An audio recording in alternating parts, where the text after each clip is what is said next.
Welcome everyone. Diploma in chemical engineering with Jaywal Shah में आपका एक बार फिर से स्वागत है। आज हम रिफाइनरी प्रोसेसेस के बारे में पढ़ेंगे। तो मेरे इस वीडियो को अंत तक ज़रूर देखें और हाँ, मेरे वीडियो को लाइक और मेरी चैनल को सब्सक्राइब करना बिल्कुल भी ना भूलें। आज हम रिफाइनरी प्रोसेसेस के बारे में पढ़ने वाले हैं।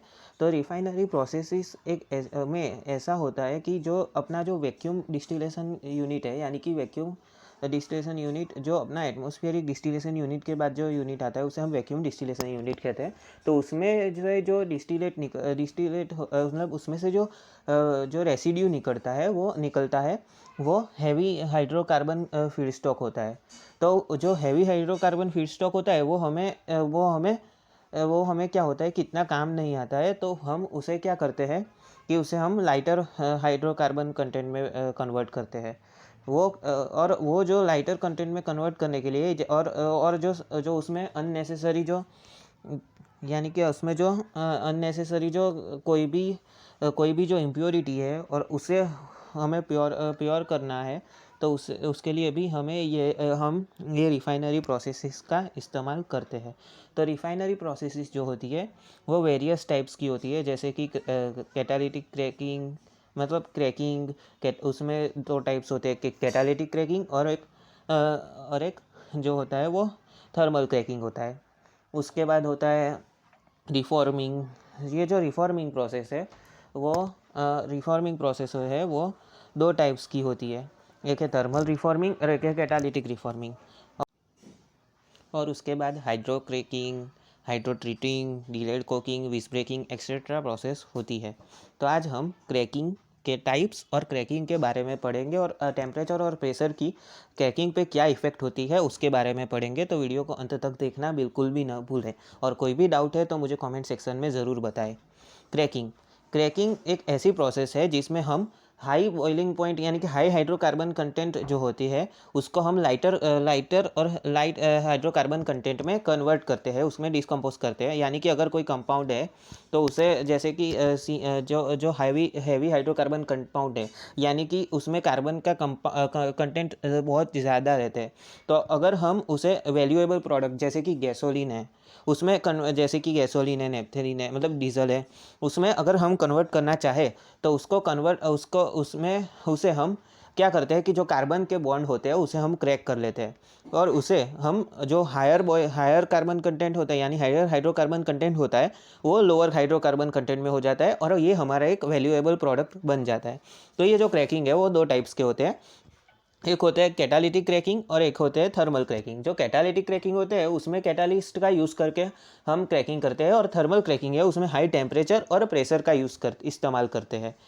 तो जो मैंने बताया ऐसे ही पर्पस उसके कुछ इस प्रकार होते हैं कि उसे जो हैवी रेसिड्यू होते हैं उसे हम हैवी हाइड्रोकार्बन कंटेंट होते हैं उसे हम लाइट हाइड्रोकार्बन कंटेंट में कन्वर्ट करते हैं।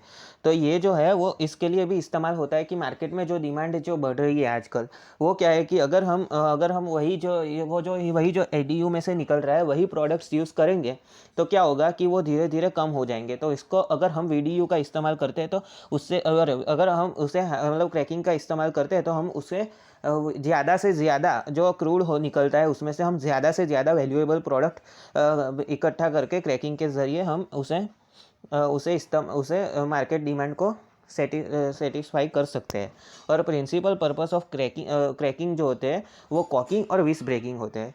तो चलिए फ्रेंड्स, टेम्परेचर की क्या इफेक्ट होती है क्रैकिंग में। तो क्रैकिंग की जो टेम्परेचर है, अगर हम टेम्परेचर जो है, मतलब जो रिएक्शन वेलोसिटी होती है क्रैकिंग की, वो डायरेक्टली टेम्परेचर पे डिपेंडेंट रहती है। तो क्या होगा कि अगर हम टेम्परेचर हमारा बढ़ेगा तो उसमें क्या होता है कि टेम्परेचर जब हमारा बढ़ता है ना, तब हमारा जो रेट ऑफ पॉलीमराइजेशन होता है, यानी कि जो एक पॉलीमराइजेशन होता है, यानी कि जो कार्बन कंटेंट मतलब जो भी हम कंपाउंड है उसका जो है वो पॉलीमराइज हो जाते हैं, यानी कि इकट्ठा हो जाते हैं। तो क्या होता है कि उससे क्या होता है कि हमारा जो यील्ड होता है वो भी कम आता है और उसका जो डिकम्पोजिशन रेट है मतलब वो भी स्लो हो जाता है, यानी कि हम जो है ना, हमें जो यील्ड चाहिए वो नहीं मिल पाती है और जो रेसिड्यू होता है, मतलब जो हम दूसरी प्रोसेस, मतलब जो हमें प्रोडक्ट में नहीं मिलता है, मतलब जो रेसिड्यू होता है वो उसकी संख्या भी ज़्यादा बढ़ जाती है। तो हमारा जो क्रैकिंग ऑपरेशन होता है उसमें टेम्परेचर रेंज हम 450 से 510 डिग्री तक ही रखते हैं। अब है प्रेशर की इफ़ेक्ट क्या होती है वो देख लेते हैं अभी थर्मल क्रैकिंग में।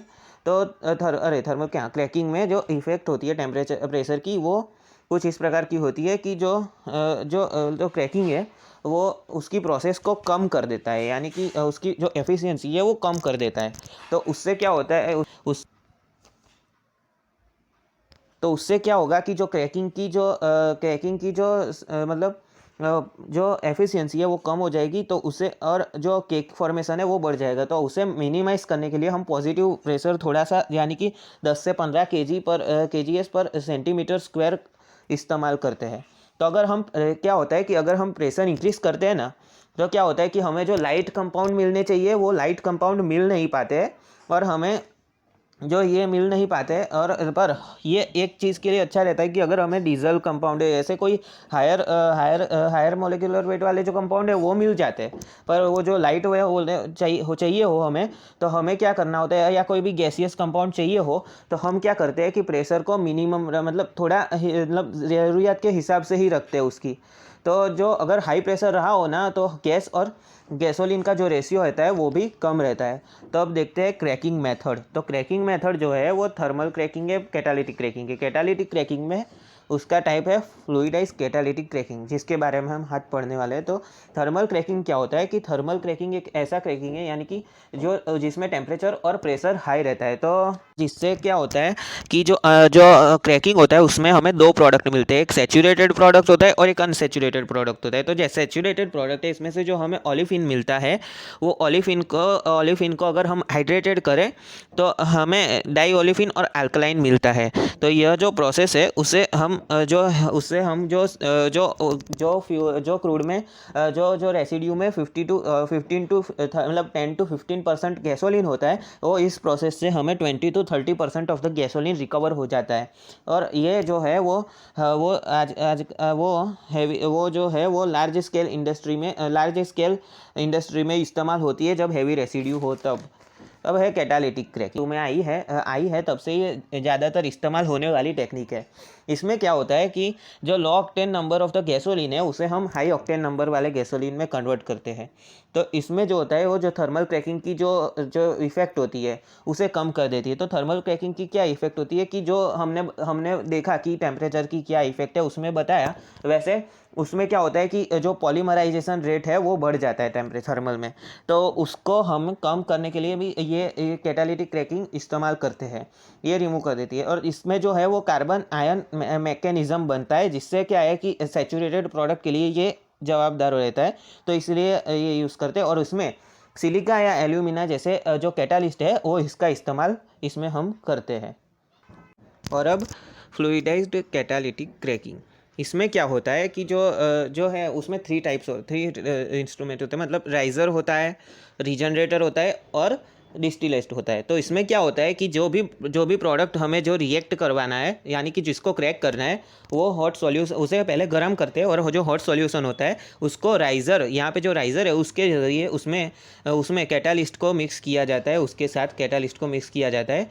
और अब क्या होता है कि जब कैटालिस्ट मिक्स हो जाए तो वो धीरे धीरे ऊपर जाता है, जैसे इक्विपमेंट में बताया है फिगर में, वैसे ऊपर जाता है। और उसमें क्या होता है कि जब रिएक्शन हो जाए, यानी कि जब रिएक्शन हो जाता है तब जो वेपर बनती है, वो वेपर जो होती है वो कैटालिस्ट की साथ कुछ मिक्सिंग प्रोडक्ट का जो है वो कैटालिस्ट के साथ उसमें वेपर में होता है, जिसे जो डस्ट भी होता है, मतलब जो डस्ट जो होता है उसे हम वेपर और डस्ट को दोनों को मतलब साइक्लोन सेपरेटर में डालते हैं, जिससे हमें डस्ट जो होता है वो नीचे से मिल जाता है। तो उसमें क्या होता है कि अगर इसमें जो वेपर निकल जाने के बाद जो फीड स्टॉक बचा होता है उसे रीजनरेट करने के लिए हम उसे वापस डालते हैं,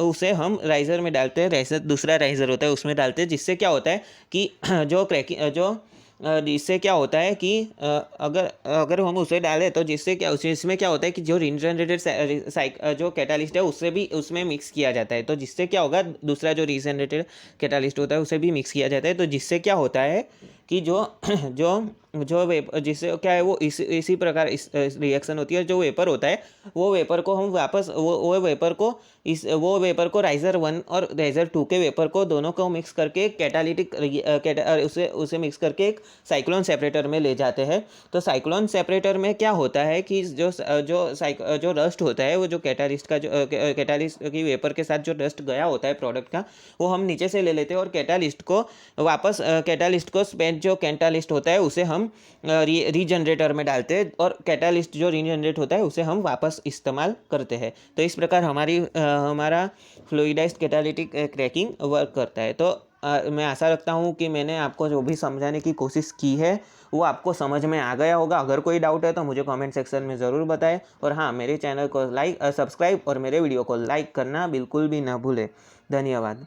तो फिर मिलते हैं अगले वीडियो में। तब तक के लिए धन्यवाद। Thanks for supporting.